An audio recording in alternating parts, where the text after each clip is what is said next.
Hi, I'm Campbell Petchke, and I'm doing my scientist spotlight on Henrietta Swan Leavitt. This picture of her right here. Henrietta was a astronomer from the late 1800s to the early 1900s. She was born in Lancaster, Massachusetts in 1868 to her father George, who was a minister, and her mother Henrietta. A little history on Henrietta. She was a distant relative of an English Puritan tailor, Deacon John Leavitt, who was a part of the Massachusetts Bay Colony. For her education, she had attended Oberlin College in Oberlin, Ohio, which is a liberal arts school, but didn't graduate from there. She had graduated from Harvard's Radcliffe College, which was then known as the Society for the Collegiate Instruction of Women, and she had earned her bachelor's degree there. After she earned her bachelor's degree, she realized that her calling was astronomy from a class that she had taken in her final year of college.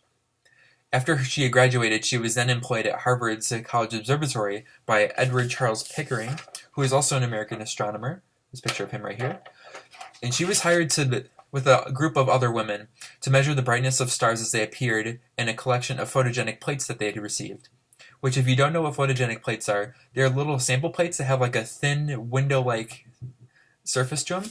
I'll show you a picture of it. So what you would do is you'd take a look through here. The sample would be right in the middle, and it'd act as like a magnifying glass. So you'd look in and get a closer look at it without straining too much on your eyes. She had shared her discoveries with those who read the Annals of the Astronomical Observatory of Harvard College, which is like a small text that she was a part of. The discoveries included that brighter stars had longer periods of existence, which I'll explain later. This can be analyzed by emission of light, which is also determined by mass, density, and surface brightness. A big aspect of her fame, or why we're talking about her today, is because of her analysis of the photographic plates from a man known as Bruce Astrograph, who is from a Harvard observatory in Peru. Her discovery was known as the period luminosity relationship, or the Leavitt law, of Cepheids, which are variable stars having a regular cycle of brightness with frequency related to its luminosity. So if you don't know what that means, it's basically meaning that Leavitt's discoveries allowed scientists to figure out how far some stars are, as well as galaxies, based on their brightness or their density or any of the aspects that I explained earlier. So just by analyzing stars, their distance, their brightness, because brightness matters in a matter of distance and age as well. Leavitt's discoveries allowed scientists to help figure out how far galaxies, or if there were any galaxies far from us.